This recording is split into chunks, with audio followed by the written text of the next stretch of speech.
Hi, welcome to Tent Talk, the Farmers Market podcast. This is a show all about farmers markets. Whether you're a farmers market manager, a farmer, or a food producer selling at farmers markets, or just a curious farmers market shopper, this is the podcast for you. Our guest this week is community activist and farmer Karen Washington. In 2014, Karen started Rise and Root Farm, a cooperatively-run farm in Orange County, New York. She has spent decades promoting urban farming as a way for all New Yorkers to access fresh, locally grown food. In our interview, we chat with Karen about how community activism got her interested in farming, how Rise and Root found their product niche for the farmers market, and her hopes for farmers of color and the next generation of farmers.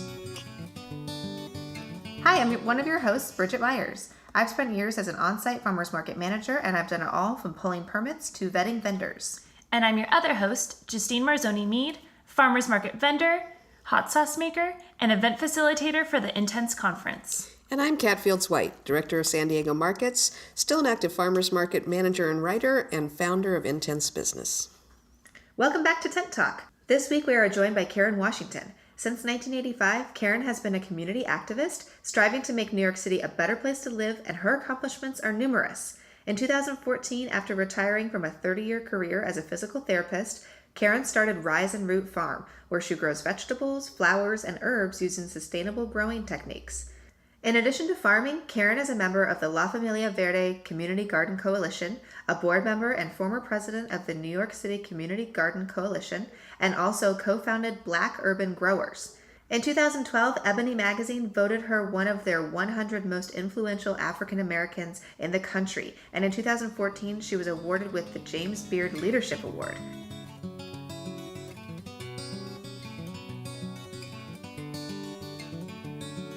Hi. Hi, Karen. It's Justine and Kat and Bridget. Hello. Hello, everyone. How are you doing? It's been a long day because today was the last day of my market in the Bronx. Oh, wow. Congrats. Closing for the season? Yeah, for the season. We this is our 16th year, and it was cold and rainy, but we persevered and we made it through. Oh, good for you. Wow. Do you manage that market, Karen? Yes, started that 16 years ago when people said I didn't know that. When people said that that markets in a low-income neighborhood wouldn't work. So, Well, look at that. Look at you now. Proving them wrong. Yeah. there you go. Awesome. Well, yeah, so you had a long day. So, Yeah. well, we're looking forward to speaking with you, but we understand if you're tired from your long, exciting day. Can you just give us a little background? Like, what led you to start farming and market managing? Did you come from that in your family, or how did you get started in that? So in terms of farming and farming manager, I had no background farming experience whatsoever. My parents weren't farmers. My grandparents weren't farmers. I got involved in growing food back in 1985 when I moved to the Bronx and had a backyard, and then reinforced it again in 1988 when I helped start a community garden, which was right across the street as a result of an empty lot. So I guess I've got 30 years of experience in terms of growing food. The interest that I got is the fact that once I was able to grow food and taste it, the food, it just changed my world, especially with the tomato. Oh, yeah. Right. Tomatoes and peaches, you never go back. And then with the farmers market, like I said, I started that 16 years ago, just looking within my neighborhood. And I belong to a community garden coalition called La Familia Verde, which was started back in 1998 as a result of Giuliani trying to auction off community gardens. A lot of us in the city formed coalitions. And so my community garden coalition started to look at the food in our neighborhood and decided that, we should try our hand at starting a community-based farmers market. And like I said, in the very beginning, we didn't have any support whatsoever because people told us that, you couldn't do a low-income farmers market because farmers they would not want to be able to come. It's too far. Poor people can't afford it, and that it was dangerous. So here we are, 16 years with 5 community gardens and 4, really 5 rural farmers now that we have Rise and Root as well, but 5 rural farmers, supporting us. And so it's been a gift, I would say, a gift having both the La Familia Verde farmers market in a low-income neighborhood and then the Rise and Root farmers market that's on a Union Square. So I got the best of both worlds. That's awesome.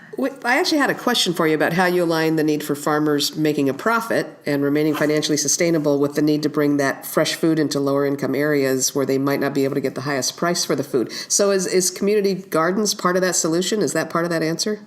I think the answer is really we need to talk about the cost and value of food, because there's this notion. Yes, there's a difference in terms of price, because Rise and Root Farm, we are a for-profit farm. Okay. However, our food is not free, and so and then there's a difference in price because of the community. However, there's a cost and value for the food. So our food is not free. And I think what people misjudge when they are in low-income neighborhoods is to sort of have that conversation about the cost and value of food, especially when you are in a neighborhood where you're inundated by food pantries and soup kitchens. Mm-hmm. So there's this preconceived notion that, and many times even from the clientele, is that, oh, your food is free. But once I educate the customer that I'm the farmer, that I come travel ways to bring it down, that I also have to feed my family, put a roof over their head, and they understand that cost and value. Now, many times they may say they just can't afford it, but at least they understand there's a cost for the food and that it's not free. And so I think a lot of people miss out on that conversation about the cost and value of food, which I think is very, very important.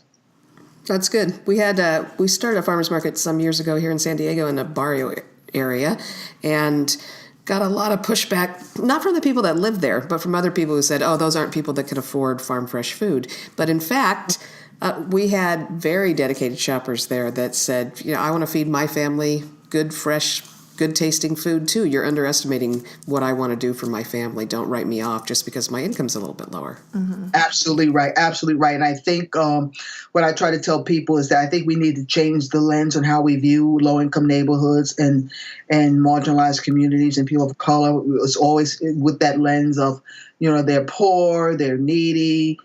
And so for me, I mean, it's a community that I live in, which I find to be vibrant, resilient, because making something out of nothing with limited resources.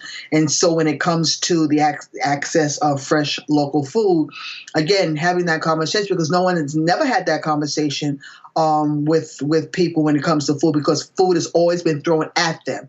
Here, there's a food pantry down the block. Here's a soup kitchen. So there's never been that conversation about the cost and value of food. And once I had that conversation, people then understood that, I'm selling this produce at a certain price for a reason. It's not what you can get free or what you may see marked down at a grocery store, that there's a cost and value associated with that food, and it's because I'm the farmer and I'm bringing it down, and it's a cost and value for that. Yeah, because so many farmers are themselves kind of surviving at kind of a low income level. Mm-hmm. So they need to have that conversation and make sure people realize, we see so many people asking farmers to donate to various things, and we say these are not the folks that are in a position to be donating and be philanthropists. Somebody else needs to buy that food from the farmers and donate it if you want to donate something. Mm-hmm. Yeah, right. Show that circle of support. So it sounds like you're really passionate about farming now and doing all the things you do. But what led you to start the Rise and Root Farm? Because you were a physical therapist before, yes. And then you made that transition. How did that transition happen? So, like I said, I've always been interested in growing food and always had a strong connection with people in my community and also with the women in my community. 2008, a lot of us, about 40 of us, went on a women's retreat up at it's called the Grail. And so during that time, we just, figured that let's get together, just talk about our hopes and our dreams and what we want to see in the food movement. And all of us talked about farming in some capacity. Some of us talked about starting a school. Molly and I were on our way to Molly Culver, and I was on our way to the Santa Cruz program out in California, which is called the Center for Agroecology and Sustainable Food System. And so we from that retreat, we decided that, maybe one day we can all get together and help form a school, which is now the New York City School of Urban Agriculture, which we call Farm School. But then some of us said, you know what, if we could get some land, let's farm together. So the conversation always started that, if we could eventually in the future farm, that we would farm together. So I think it seemed like the planets and stars just aligned, because 2014, I decided that I love physical therapy. Don't get me wrong. I loved it. But I wanted to follow my dream. My passion is being a farmer. And so I decided 2014 that I was going to retire. Lori, at that time, was just coming back from CASPIS. She had done the program for 2 years. Jane was just about to hand in her resignation from being the director of Farm School. And Michaela was just doing her business called the Crock and Jar. Maggie and Dee were in Brooklyn, and they were looking for places upstate in terms of land and also a place to live. So it just seemed that it was just the right time for us to take that journey and go up and down the Hudson Valley looking for land. So from, I would say, that whole year, 2014 to the beginning of 2015, we went up and down the Hudson Valley, just looking for land, asking questions, attending workshops around land, and finally getting this inquiry about Chester Agricultural Center that was happening in Chester, New York, through an unknown person, just by chance being on a tour bus, and just happened to sit next to someone who he introduced himself as Stephen Rosenberg from Scenic Hudson. And at that time, I was the president of the New York City Community Garden Coalition. And just having that conversation, and I was just saying, my friends who've been up and down the Hudson Valley looking for land, and he gave me a telephone number. He said, if you're interested, this is a new project, call this number. And we did. And so we are at the Chester Agricultural Center up in Chester, New York, which is great. That's amazing. Yeah, it sounds like really was a long adventure to get there, and now you're up there. And you live on the farm part-time and in the city part-time? Correct. Yeah. So my days goes like so Mondays I'm at the farm, so because it's an hour and 50 minutes. I tell people it takes longer to go to Brooklyn than to go. I'm serious. Brooklyn takes 2 hours sometimes, Brooklyn, because of the traffic. And the farm is an hour and 15 minutes. So on Mondays I'm there, and then Monday night I come back down because I do the farmers market on Tuesday. Wednesday I go back up to the farm, so I'm there Wednesday, Thursday, Friday. Saturday, sometime during the summer, Saturday, half a day, because we have work days and community days on Saturdays. And then I'm off Saturday afternoon and Sunday. So this week will be my last week up on the farm, because the agreement that I made, since I'm the oldest, the agreement I made, it says I will farm from April to November, but that's it, because I'm tired. And then plus I don't like the cold, to be honest with you. And so I'm on my way down south to spend time with my daughter and my grandchildren who are down south. And so how far south? They're in Atlanta, Georgia. Oh, that's warmer. That's good. Yeah, but it's getting cold there too. As a matter of fact, I was just there the other day, and it was in the 40s. So Oh, it's wow. all due to global warming. Yeah. Yeah, so crazy. Yeah. So Karen, what do you? I know it's the seasons are changing, but what does Rise and Root Farm usually grow in a season? Yes. So our first year, because we came from our background was community gardens. We wanted to grow everything. Now we had a mentor. Who said, Jean Paul Cortez told us. He said, "Let me tell you and Jane." He said, find 5 things to grow and be the best at growing those 5 things. Now, when you are a new person on a farm and you see all this acreage that you have and you get tons and tons of Those seed catalogs. yes. You know what I'm talking about. So we went crazy ordering all types of kale and collards and beets and radishes. You name it, we had it.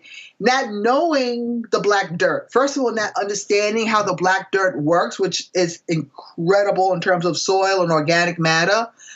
So the fact that we can grow the best vegetables, but also we can grow the best weeds. That's number one. Taking into consideration there was 4 of us. We do a lot of work by hand. So it's very labor intensive because we want to decrease the amount of carbon footprint on the land. And then understanding the fact that we are a for-profit farm, not a nonprofit farm. So to think about growing vegetables, herbs, or fruits that you can make an income for 4 people.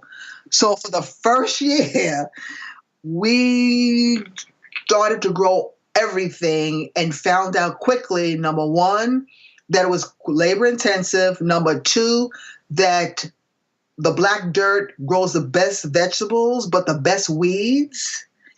And then also managing pest control, because the land at one time been conventional, now changing over to it being organic.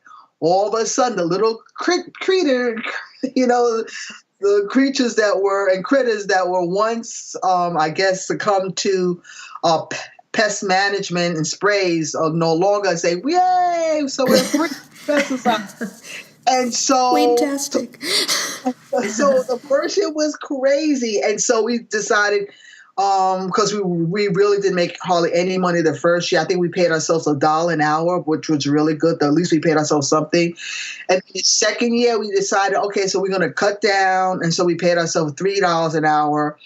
And then finally, last year we decided, you know what is our niche? What is it? What is our niche? What is it that people come to our market at Union Square, and that we pride ourselves over? And we found out is that heirloom tomatoes, herbs, both regular and medicinal herbs, and then flowers. And the particular flower was Lysianthus. And so honing in on those 3 enterprises, and now in the fall and the spring greens, now we know what our niche is. Great. And so now we understand, first of all, how to control the weeds. We use a lot of, at one time we were using the black plastic, but now we use landscape fabric for a lot of the herbs in our tomatoes. We now grow a lot of things in high tunnels. The best.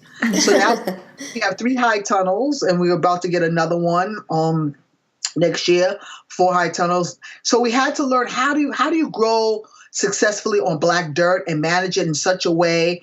And so now we know that it's not good for us to grow brassicas and green leafy vegetables in the summertime. If we want to grow those things, we have to grow them either spring or we have to grow them in the fall. And so concentrate on our tomatoes, because our heirloom tomatoes, everybody knows us now for the heirloom tomatoes, because we do grow the best heirloom tomatoes. And then we grow the herbs that we grow and edible flowers that we grow. And so, and the Lysianthus. So now we've honed in exactly like Jean-Paul Cortez told us, pick 5 things and be intentional about it. And we did all this last year, but this year particularly on an acre of land. And so now we understand the black dirt. Now we understand what our niche is. Now we understand, what people come to our market for and what we're sort of quote unquote famous for. That now we're making money. We're making money, and hopefully we will continue to grow. So yeah, what can I say? That's great. I think that's such good advice for anybody selling at the farmer's market is, figure out what you can be really, really good at and just focus on that because, like narrow and deep theory, retail instead of trying to do everything. And, me and my husband sell hot sauce, but we kind of had to do that too. Are we going to have 16 different flavors or are, we just have 4 and we make them our best and we just focus on that. And I think that's really good advice for at least starting out with a business. Without a doubt, because everyone is bringing kale. So it's like, so everyone's bringing kale. It's like, what? So what is your kale different from another kale? So again, finding out what your niche is. What is it that when people come to your farmer's market, your stand, they get that wow effect. Yeah. And then you have it instead of hiding behind the fact that you grow the best tomatoes, but you're trying to sell your collards and kale, and you're really not getting a good price on that fair market price. Whereas with your heirloom tomatoes, you can do that as well. Yeah. So finding out the niche, and also it was really hard to sort of. And then, in the beginning, when we were doing our farmers market, we also had a crock and jar that was Michaela's value added. And again, thinking about, the labor intensity that it took. And so making a heart-wrenching decision not to continue with that because of the fact, again, it's labor intensive, and then Jane and Michaela are foster parents, and so now bringing kids into the fold again. How the dynamics of your business change once you expand your family and things change. So there's a lot of things to consider. So you're no longer doing your value-added program with Crock and Jar, right? We're not no longer doing that. That started this year. 2018. Are you still selling to chefs? Oh yeah, that's one of our things. So how we make money? Is that the question you want to know? Like, yeah, tell us your secrets. I'd love to know how to make money. Right. So again, we have a strong relationship with the people in New York City. So we sell, and of course. Michaela was a chef at Gramercy, Tavern. So, and she has a lot of connections with the chefs in the city, and I have a lot of connections with chefs too, as a result of my work around food and social justice. So, we sell to our 2 farmers market, the La Familia Verde Farmers Market and Union Square Farmers Market. Then we sell to restaurants. And then chefs come and sell from us. We also do the farm to table, which is like I would say like an online sort of entity where chefs, you put what you have in chefs order online through farm to table. We also have tours whereby we have various institutions and colleges and businesses that come to our farm and pay us a fee for that. And so that's where we make our money. So now this week, after Thanksgiving, the day, I think the Tuesday before Thanksgiving will be our last day at the farmers market. However, we will continue to sell at local restaurants. Oh, great. So we continue to do that during the winter and spring. So the farmers markets, run. The one in the Bronx, the La Familia Verde, runs from July to November, and the Union Square Market. So we were able to get in early. So another thing that we found that we made money off of was a plant sale. So Lori and I went out to California a couple of years ago and went to a market and saw how many farmers were getting to markets early by doing plant sales. And plus, again, we have this huge connection with people in the city, with community gardens in the city. And so Grow NYC does a plant sale for community gardens in New York City. And so they asked us to participate in that plant sale by growing starts for the hot sauce. So we have this thing called the Bronx hot sauce, where community gardens in the Bronx are growing serrano peppers. We get paid $4 a pound for serrano peppers, and it turns into hot sauce. And so we partner with Grow NYC to grow the serrano peppers for the hot sauce. And so what we took from that too is like, let's start thinking about bringing starts to farmers markets. Because like I said, Lori and I went out to California and we saw that a lot of farmers were bringing transplants and starts in the very beginning of the market season to sort of jumpstart. And we did that last year, but even so this year. So as a result, we were able to get into Union Square very early, whereas before we had to wait to like the end of May, first week in July, because it's really, in terms of the ground, the temperature is totally different from New York City than it is upstate. And so the ground is still frozen, in May. It's still frozen. So by doing in the greenhouse, by doing the transplants, it enabled us to get into the market very, very early. As a matter of fact, we got into the market around late March, beginning of April, versus prior to that, we weren't getting into the market until June. So by doing the plant sale, and as a matter of fact, we carried the plant sale throughout the entire year. And starting with, again, knowing what your niche is. And so doing the plant sale, first selling starts, selling the peppers and tomatoes that people wanted, and edible flowers. And then to continue to sell the herbs throughout the year and to sell plant boxes and herb boxes. It really helped with, again, to increase the revenue that was helped us sustain our business. That's great. And it also seems like it kind of continues the mission that you had before you started Rise and Root with the community gardens and helping people grow in an urban environment. Yeah, helping people more people grow. Yeah. Let me tell you something. We still have the connection with our folks in the city, and it's really, really good to see the urban ag component as part of our mission. We're rooted in food and social justice. And so to provide a farm, not only in terms of a for-profit farm, but a farm where we are still connected with people in the city, and that we offer our farm for people in the city just to come, especially groups just to come if they just need. Sometimes, this New York City, I love New York City, but it can gobble you up. And sometimes you just need a space where you can just run free and feel free and see something totally different. And so we offer that. Our farm is a healing farm.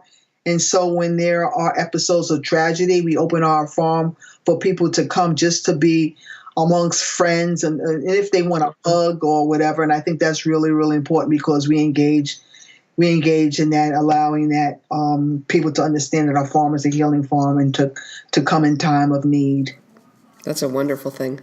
I know you're so active with food justice and diversity in farming. Do you get pushback at all when you try to encourage people of color to be more active in farming? I know here we see sometimes, even in the school garden situation, we'll see pushback from parents who say, I've worked to get my kids out of working in the fields and getting them office jobs and things. Don't teach them to farm. First of all, it's rare for someone to see a Black woman farmer. It's Yeah, rare. true. No, so that's rare. And then also to talk about the narrative, I think for so long, the narrative when it comes to farming has been negative. Mm-hmm. And Yeah, exactly. so having that conversation of people understanding where their power is and how it was taken away as agrarian people who were brought here enslaved because of our knowledge with agriculture, and then talking about how in terms of relationship to food and health.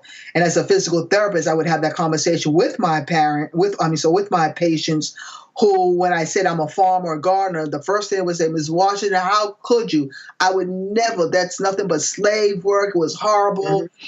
But then when I started talking about the food, the importance of food and how it tasted, and all of a sudden that changed. The conversation started to change. And they would say, Ms. Washington, you're right. Here I am in my 70s. I'm a diabetic, amputee, stroke, and my parents or grandparents lived until they were 100 years old. And here I am, sick. And it's because of the food that I'm eating. And so, and again, having that conversation with my patients regarding the food, the relationship between food and diet, all of a sudden they understood how powerful it was to grow your own food. Yes, controlling your food system. I mean, that gives you so much more self-determination. Mm-hmm. Exactly. And now with young people, no, I understand. Let me tell you something. As a parent, everybody wants their child to, aspire to be great. A scientist, a doctor, whatever, a fireman or firewoman or a teacher. But the bottom line is that what we try to do is really encourage people to be the best that they can be, regardless of what. And farming is a vocation that for a lot of young people, they're starting to understand the power. They're starting to understand, because to tell you the truth, 10 years ago when when I started this sort of journey into opening up Pandora's box, looking at the food system, looking at the fact that there weren't a lot of farmers that looked like me, and putting that out there and taking a risk, again, because of the backlash that people have had when it came to farming, especially amongst people of color, to see so many young people understanding that power, understanding how powerful it is to be on land, how powerful it is to grow food, how powerful it is to be in community of people who want to change the food system. And so now you have so many young people of color that want to farm. They want to farm because they know how powerful it is when you control your own food system, when you can own your own land. And that's really, really important, because I think a lot of us went away from the land. And because we went away from the land, we lost our soul. We lost who we were as a people. We lost the fact that we are relegated now to a system whereby we have allowed other people to control, namely lobbyists and politicians, control our food system, and big companies. And as a result, we've been scammed. And so the more detached we've become from our food system, the most in terms of power that we've lost. And so now young people are starting to peel back that narrative and understand that when you control your food, when you own your own land, how powerful that is. And so the pushback, no. And I've had so many people come up to me, young people come up to me to thank me, perfect strangers, wherever I go. They'll come up to me and say, thank you, you changed my life. I want to farm, or I want to be in the food movement. Oh, that's amazing. It's truly amazing. And Karen, when you say, they're surprised by you because they haven't seen a Black woman farmer, are there plenty of people of color farming and we just don't see them? They just haven't been publicized. The stereotype is the old white guy, with the front of the red barn. I mean, is it true that there aren't people of color farming? Because I find that... That's true. If you look at the census, the reason why I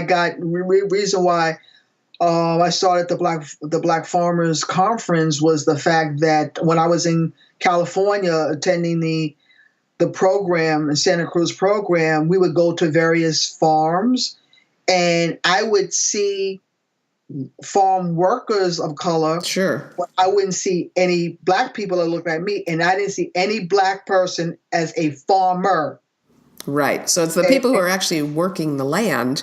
There's certainly a wide diversity there, but it seems like what gets publicized is the farmer who, may not be. That's more your kind of stereotypical view, which is a shame. What are you doing with Black urban growers then? Is that an effort to kind of expand and show that real picture? Yes, without a doubt. And so how it got started is like when I was away in Santa Cruz, each of us had to do a workshop. So I wanted to do the plight of the black farmer. A documentary had just come out called Homecoming, Red Dirt and Clay, I think it was, by Charlene Gilbert. And so I wanted to get some background information regarding that subject. And so when I contacted the USDA, first through email, because I just wanted to know, give me some numbers and the amount of black farmers that existed in my home state, which is New York State. So I didn't hear from them. So I happened to call them, and I explained to them that I'm doing this this workshop, and I would like to know some numbers regarding black and white farmers. So he told me, he says, well, in New York State, there are 55,000 white farmers. And then when I said, well, then how many black farmers? And at that time in 2008, he said there was 114, and I dropped the phone. Oh my God. And so it's up now. It's maybe 162. But if you look at the census throughout the United States, you look at the census, you can see the difference in the amount of white farmers versus black farmers. And so open Pandora's box back in 2010. Again, I went to some help, the powers that be in agriculture, to just get a feel on what it would take to do a conference, a Black Farmers Conference, to sort of have that conversation. So the person that I went to, who was white, told me, well, Karen, black people don't want to farm. Most black people want to do is play basketball or music. And so, but again, that's the stereotypical way that people sometimes view people of color, Right. And so I just took it as, when people throw negativity at me, I just, rise to occasion as like I've, struck a chord. And so getting together with my farming partner, Lori Clevenger, I said, Lori, let's do a conference, for black people. And so we decided, with the help of our friends, in 2010 to launch the first Black Farmers in Urban Gardener Conference, and it was titled What's for Dinner? And believe it or not, we had over 500 people. Was in That's good. 500 people, because it was the first conference. And I've gone to so many I go to food conferences and I go to food workshops. And then as soon as I get there, I walk in and see how many people look like me. And again, the food conferences and workshops do not reflect people of color. The presenters, the keynote speakers, the workshops. And so to have a conference which was all people of color, whereby the speakers were, the educators were, the panelists were, the workshops were, was an eye-opener. Because many times, no, I would say the majority of times, these conferences did not reflect the diversity that you would see. Sure. And then you have people talking about diversity and sustainability, but how can you mention those words when you look in the audience, you see a handful of people that look like me? And so much less on the stage. Right. So subsequently, we just finished our last conference, which was in Durham, North Carolina, in October. Again, well received. Again, young people getting their marching orders, coming out in full force, and really, to be able to see people who look like them that want to farm, to see people engage in conversations regarding issues that affect them, because a lot of the issues, again, is based on racism. That's still racism, oppression, the fact that we still don't have our 40 acres and a mule, talking about our history, our storytelling. When people look at the food system, they look at the Michael Pollan's and Mark Bittmans. They don't look at the Fannie Lou Hamers and George Washington Carvers.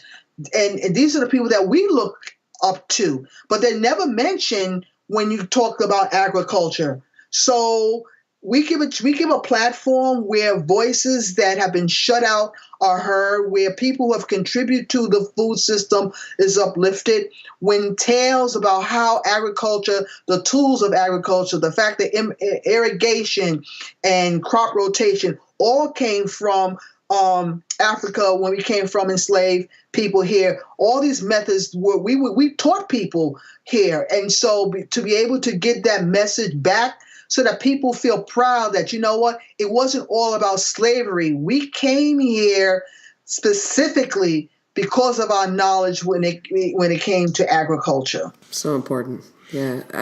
I'm so excited to hear you had that many people at the conferences too. Mm-hmm. Yep. Mm-hmm. I feel like your kind of role in the agriculture and farmers market world is so like deep and rich, and so kind of wondering what to do for question of the week. But I know we're always talking amongst ourselves about how to get young people excited about agriculture, and I know you just kind of talked about that, but maybe we can all kind of think of ways that we can get young people in our position here, like as farmers market vendors, as farmers, as market managers, something about getting young people excited about agriculture. So is there something in particular that you could maybe tell our listeners, like if they're looking to get young people in their community excited about agriculture and farming and learning about where their food comes from and the cost and value of food, what is something that you can do in your position? And we'll kind of go around here too. But if you want to answer Karen first. And yeah, sure. So I think the reason why our farmers market works, and I think why some farmers market fail, because now this is new thing. Everybody wants a farmers market. It's like, Right. And the thing about it is that what I found successful, and this is an advice I give a lot of people who want to start farmers market, is that you have to ask the community first. What people are doing, which is wrong, is that they see an area or they see a community and they feel that, oh, I could put a farmers market there. And it fails. And so what I try to tell people, if they want a farmers market or they think about a farmers market, ask the community. Ask the community, because I think that what we did first is that we did a survey, because we wanted to ask the community, is this something that you want? Is this something that you would support? Is it, what do you do to go and get fresh vegetables? And so asking those conversations so that once the farmers market was up, then we had a buy-in for the community because they wanted it and they felt that it was there. That's number one. Number two, the fact that most of the people, 90% of the people that work at our farmers market live in our community, so that the community sees money being spent, but money going back. So the money that we make in our community-based farmers market goes back into our community. Or at the Rise and Root, even though we make money, even though money maybe, comes into our farm, the thing is that we use that money again to provide resources and to provide a way to educate people in our city to come up to our farm. And so there's got to be a buy-in with community. But the fact is that you got to be careful what day you have your market. So we have our market on a Tuesday. We didn't have our market on a Saturday, because we know in order to get youth on a Saturday, and we go from July to November, and it's Saturday and it's beach day. So go sports. Yeah. You have to think about that also with our youth market. It only runs for a certain time. It runs from the beginning of July, because school comes out in June, and then it ends. The youth part ends end of August, because then they have to go back to school. And I tell people location is important. And the day of your market is important, especially if you want to encourage young people. You really have to take that in consideration. But the fact that our market is on Tuesday, we make it work. Again, it belongs to the community because the community feels we've asked them if they want the market. And so that's what makes it work. Awesome. Absolutely. Those are some great ways to really make sure that the success is at the end. We always talk about kind of working backwards from like, what's your scale of success? Like, what do you consider success? And then move backwards from that and make your plan that way. How are you going to make that end product, that end success? So, Kat, what are some things that you think could help? Ways to get young people excited about farming. Yeah. I think one of the things we're really missing in this country, it's been an issue with chefs and restaurateurs, but also with farmers, is we don't have a legal way for people to stage, to intern on a farm. And I know that labor laws are designed so that people don't get exploited when they're doing that, but it also means that it's really tough to set up an educational system on a farm where people can come get their hands in it. The Canadians have been really good about setting up these systems where young people can come and work on a farm and get knowledge about farming. They don't have to pay to do it. It's not a classroom situation, but they don't get paid much. But there is that trade-off. But labor laws, at least here in California, make it really difficult, and federal labor laws, for anybody to do that kind of interning. We've had some farmers get in trouble with that here. So we need to be a little bit more creative about how we make that work. Make sure nobody's exploited, but still give them a chance to get educated. Yeah, the education piece is really important. Justine, what are some ideas you think? At least for me, since I've been part of the farmers market community, I see it as a way to be able to like engage in like a political act, like, especially with like the way our country is right now, it's hard or it's easy to feel like my vote doesn't count, or how it's difficult to find specific actions where I feel like I'm like engaging in doing something positive. So I think that for young people that are looking for something to do or like a way to make change, I think that your local food system is a way to do that. And something as simple as shopping the farmer's market, or at least, maybe you still shop at Trader Joe's or still shop at the grocery store, but find a little bit of your play money or the money that you save to go out and eat, spend it at the farmer's market. And that's a way that you can engage in your community and, stick it to the man and put that money in the pocket of a farmer instead of, a big commercial food system. So that's something that I've gotten excited about. And I think that if young people saw local food systems as a way to, put their values at the forefront, then maybe we could change some stuff, and it could be a way to get younger people excited. Yeah, use your where you buy your money as your vote with your dollar. Mm-hmm. Yeah. I'm more like kind of in it because I have young kids, and I see my son is in elementary school, and they have a great gardening program, and they learn how to grow, and everyone's involved, and they sell on Fridays, and it's a great program. We raise money to help that garden flourish, and everyone's included. And we are a Title I school, so we have kids from all income levels, and they all kind of learn this skill. And then my daughter is in high school, and there's no garden there. There's not even really a lot of grass, or like it's all concrete, this big like urban high school, and those kids don't have the opportunity to work on this skill. And so I think it's really exciting when the kids are young and it's cute and they're growing things, but we don't really bridge that gap between the younger kids and actually taking it into teenagers who are going to be adults much sooner. And so that skill set is really kind of lacking, at least in my kind of little world here where I live in San Diego. It's at the elementary schools, and it isn't offered to the kids in the upper levels. And so that skill kind of just peters out, and then they go and they are focused on academics, and then they're going into business world, where this is really, I think, a really good skill set that could be offered and really interest young people if we focused on doing it for teenagers. And that's an interesting observation, because all the school gardens I see are always elementary school level, maybe once in a while at junior high, but hardly ever at a high school level. Yeah, exactly. I was just thinking about that because we're doing college applications right now with my daughter. So it's like, what do you want to be when you grow up? Well, this hasn't been offered in a really long time for her. So it's not even really at the forefront of her mind, even though her mom works in farmers markets and her brother is gardening at his school. So I think bridging that gap could help a lot. Yeah.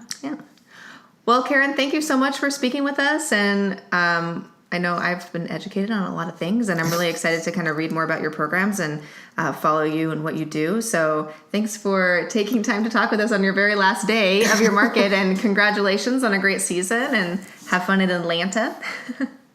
Yeah, so you all have a prosperous and joyous, holiday. I think what we're missing in America at this point in time is love. And so I think we need love. If love can come back into, this country and our community, things will get better. I see believe it or not, I know things look bad, but there is a silver lining. And I think if we can spread love, it combats hate. And it will combat the direction that the leadership is trying to tear us apart and pull us through. So let's remember what makes the United States America great. Not America, but the United States of America. Exactly. Part, right? We're all nodding very much so right We now. didn't want to interrupt you, so we're just like silently nodding. Yes, and I think we can use our food to bring us all together, and just remember It's the united part we need to work united on, part is right? important. And the love. Exactly. Thank you so much, Karen. Thanks, Awesome. Karen. Thanks, Karen. Bye. Bye. Bye.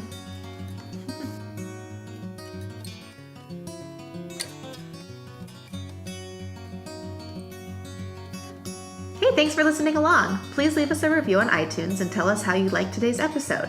Be sure to subscribe to our podcast so you don't miss our next one. And if you want more farmers market tips, you can subscribe to our weekly newsletter at intensebusiness.com and follow us on Instagram at intensebusiness. That's INTENTS business.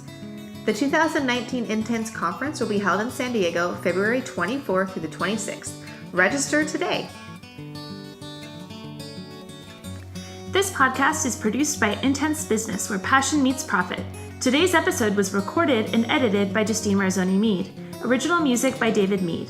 Special thanks to our guest Karen Washington and San Diego Markets.